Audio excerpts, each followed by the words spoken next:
श्री रामचरितमानस के लंका कांड में हनुमान जी संजीवनी बूटी लेकर वापस लौटते हैं। तो अयोध्या के ऊपर से जब गुजरते हैं तो भरत को यह आशंका होती है कि कोई पिशाच अयोध्या पर आक्रमण कर रहा है। तो उन्होंने एक बाण मारा जो हनुमान जी को लगता है, हनुमान जी मूर्छित हो जाते हैं और उसके बाद में पुनः हनुमान जी जागृत होते हैं भगवान श्री राम का नाम लेके। तो ये प्रसंग इस प्रकार है। तो कपि हो वो विगत श्रम शूला, जो मोह पर रघुपति अनुकूला। और यदि रघुनाथ जी मुझ पर प्रसन्न हो तो यह वानर थकावट और पीड़ा से रहित हो जाए। सुनत वचन उटिक बैठ कपीसा, कई जय जयते कौशलाधीसा। और यह वचन सुनते ही कपिराज हनुमान जी कौशलपति श्री रामचंद्र जी की जय हो कहते हुए उठ बैठे। लीन कपई उरलाय पुलकित, तनु लोचन सजल। प्रीतिन हृदय समाये, सुमरि राम रघुकुल तिलक। भरत जी ने वानर हनुमान जी को हृदय से लगा लिया। उनका शरीर पुलकित हो गया और नेत्रों में आनंद और प्रेम के अश्रुओं का जल भराया। रघुकुल तिलक श्री रामचंद्र जी का स्मरण करने पर भरत जी के हृदय में प्रीति समाती न थी। तात कुशल कहूँ सुख निधि की, सहित अनुज अरुमा तु जाने की। भरत जी बोले, तात छोटे भाई लक्ष्मण तथा माता जानकी सहित सुख निदान श्री राम जी की कुशल कहो। कपीसा बेचरित समास बखाने, भये दुखी मन मऊ पछताने। वानर हनुमान जी ने संक्षेप में सब कथा कही। सुनकर भरत जी दुखी हुए और मन में पछताने लगे। ऐ देव मैं कत जग जायूं, प्रभु के एकऊं काजन आयूं। हा देव, मैं जगत में क्यों जन्मा, प्रभु के एक भी काम न आया। जानिकु अवसरु मन धरि धीरा, पुनि कपि बचन बोले बलवीरा।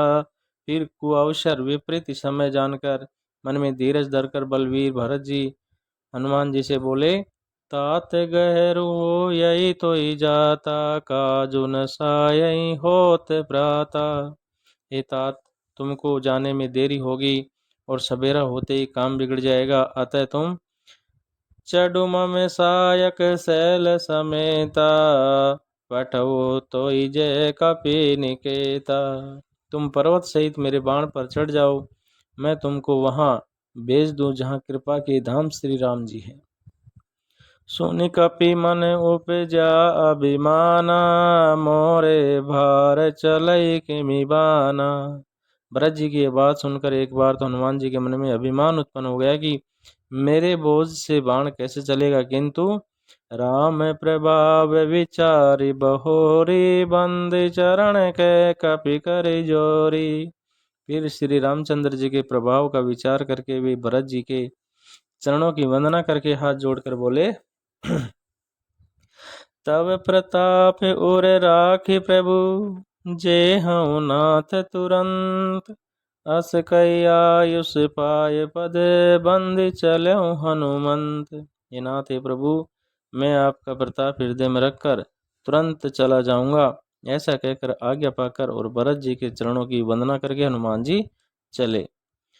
भरत बाहुबलशील गुण, प्रभु पद प्रीति अपार। मन मऊ जात सराहत, पुनि पुनि पवन कुमार। भरत जी के बाहुबलशील सुंदर स्वभाव गुण और प्रभु के चरणों में अपार प्रेम की मन ही मन बारंबार सराहना करते हुए मारुति हनुमान जी चले जा रहे हैं। उहा राम लक्ष्मण ही निहारी, बोले बचन मनोज अनुसारी। अर्धरात्रि गई कपि नहीं आयऊं, राम उठाए अनुज उर लायऊं। वहां लक्ष्मण जी को देखकर राम जी साधारण मनुष्यों के अनुसार वचन बोले, आधी रात बीत चुकी है, हनुमान नहीं आए। यह कहकर राम जी छोटे भाई लक्ष्मण को उठाकर हृदय से लगा लिए। कहु न दुखित देखी मोहि काऊ, बंधु सदा तब मृदुल सुभाऊ। और बोले, हे भाई, तुम मुझे कभी दुखी नहीं देख सकते थे, तुम्हारा स्वभाव सदा से ही कोमल था मम हित लागी तजऊँ पितु माता स्वयं विपिन हिमया तपिबाता। मेरे हित के लिए तुमने माता पिता को भी छोड़ दिया और वन में जाड़ा गर्मी और सर्दी तथा हवा सब सहन किया। सो अनुराग कहाँ अब भाई, उठाऊ न सुने मम बचवे केलाई। ये भाई वह प्रेम अब कहाँ है, मेरे व्याकुलतापूर्ण वचन सुनकर उठते क्यों नहीं हो। जो जन त्यों बन बंधु बिछोहु, पितु वचन मन त्यों नहीं ओहु। यदि मैं जानता कि वन में भाई का विचय होगा तो मैं पिता का वचन, जिसका मानना मेरे लिए परम कर्तव्य था, उसे भी न मानता। सुत बित नारी भवन परिवारा, सुत बित नारी भवन परिवारा, होए जाए जग बारई बारा। पुत्र धन स्त्री घर और परिवार ये जगत में बार बार होते और जाते हैं, परंतु जगत में सहोदर भाई बार बार नहीं मिलता। अस विचार जिए जागऊं ताता, मिलय न जगत सहोदर भ्राता। और परंतु जगत में सहोदर भाई बार बार नहीं मिलता, हृदय में ऐसा विचार कर हे तात जागो। जथा पंख बिनु खग अति दीना, जथा पंख बिनु खग अति दीना, मन बिनु फनि करिबर हीना। जैसे पंख बिना पक्षी, मणि बिना सर्प और सुंड बिना श्रेष्ठ हाथी अत्यंत दीन हो जाते हैं, असमम जीवन बंधु बिनु तो ही, जो जड़ देव जियावे मोही।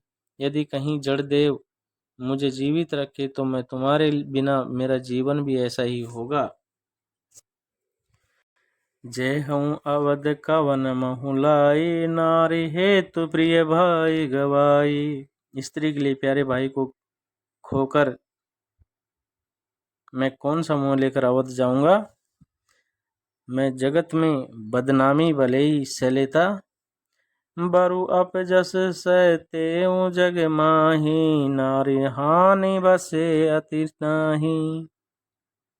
और कि श्री राम में कुछ भी वीरता नहीं है जो स्त्री को खो बैठे। स्त्री की हानि से, इस हानि को देखते कोई विशेष क्षति नहीं थी।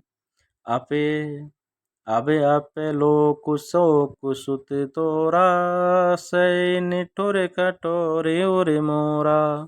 अब तो हे पुत्र, मेरा निठुर और कठोर हृदय ये अपयश और तुम्हारा शोक दोनों ही सहन करेगा। निज जननी के एक कुमारा, निज जननी के एक कुमारा, तात तासु तुम प्राण आधारा। और हे तात, तुम अपनी माता के एक ही पुत्र और उसके प्राणधार हो। सो पेशी मोहि तो मही गई पानी, सब विधि सुखद परम हित जानी। सब प्रकार से सुख देने वाला और परम हितकारी जानकर उन्होंने तुम्हें हाथ पकड़कर मुझे सौंपा था। उतरु कहा देहऊँ ते जाई, उठिकिन मोहि सिखावऊँ भाई। मैं अब जाकर उन्हें क्या उत्तर दूंगा। हे भाई, तुम उठकर मुझे सिखाते क्यों नहीं। उतरु कहाऊ देहऊँ ते जाई, उठिकिन मोहि सिखावऊँ भाई। अब मैं जाकर उन्हें क्या उत्तर दूंगा। हे भाई, तुम उठकर मुझे सिखाते क्यों नहीं हो। बहुविधि सोचत सोच विमोचन, स्रवत सलील राजीव दल लोचन। सोच से छुड़ाने वाले श्री राम जी बहुत प्रकार से सोच कर रहे हैं। उनके कमल की पंखुड़ी के समान नेत्रों से विषाद के आंसुओं का जल बह रहा है। शिव जी कहते हैं, उमा एक अखंड रघुराई, नरगति भगत कृपाल दिखाई।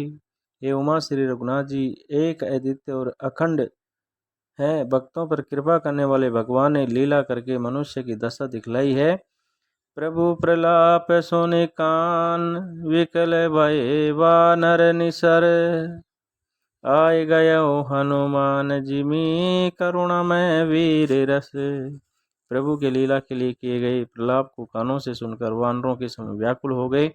इतने में ही हनुमान जी आ गए जैसे करुण रस के प्रसंग में वीर रस का प्रसंग आ गया हो। हरषि राम बेट्यऊ हनुमाना, अति कृतज्ञ प्रभु परम सुजाना। हरषित राम बेट्यऊ हनुमाना, अति कृतज्ञ प्रभु परम सुजाना। श्री राम जी हर्षित होकर हनुमान जी से गले लगकर मिले। प्रभु परम सुजान और अत्यंत ही कृतज्ञ हैं। तुरंत वेद तब कीन उपाय, उठ बैठे लक्ष्मण हर्षाई। तुरंत वेद तब कीन उपाय, उठ बैठे लक्ष्मण हर्षाई। तब वैद सुसेन ने तुरंत उपाय किया जिससे लक्ष्मण जी हर्षित होकर उठ बैठे। तुरंत वेद तब कीन उपाय, उठी बैठे लक्ष्मण हर्षाई। तब वैद सुसेन ने तुरंत उपाय किया, लक्ष्मण जी हर्षित होकर उठ बैठे। हृदय लाए प्रभु बैठ्यऊ भ्राता, हर्षे सकल भालु कपि भ्राता। प्रभु भाई को हृदय से लगाकर मिले। भालू और वानरों के समूह सब हर्षित हो गए। फिर कपि पुनु वैद तहाँ पहुँचावा, जय विदित भय लाए लय आवा। फिर हनुमान जी ने वैद को उसी प्रकार वहां पहुंचा दिया जिस प्रकार से वे उस से पहले लेकर आए थे। ये वृत्तांत दशानन सुनेऊ, अति विषाद पुनि पुनि सिर धुनेऊ। ये समाचार जब रावण ने सुना तब उसने अत्यंत विषाद से बार बार सिर पीटा।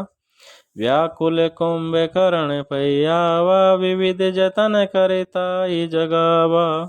और वे व्याकुल होकर कुंभकर्ण के पास गया और बहुत से उपाय करके उसको जगाया। और इस प्रकार से ये श्री हनुमान जी द्वारा लक्ष्मण के लिए संजीवनी बूटी लाई गई। और फिर कैसे सुसेन वैद ने लक्ष्मण जी के प्राण रक्षा के लिए संजीवनी बूटी उनको दी और लक्ष्मण जी पुनः अपनी मूर्छा छोड़ देते हैं और जागृत हो जाते हैं। अगले प्रसंग में किस प्रकार कुंभकर्ण को उठाया जाता है ये आपके सम्मुख हम बताएंगे। जय श्री राम।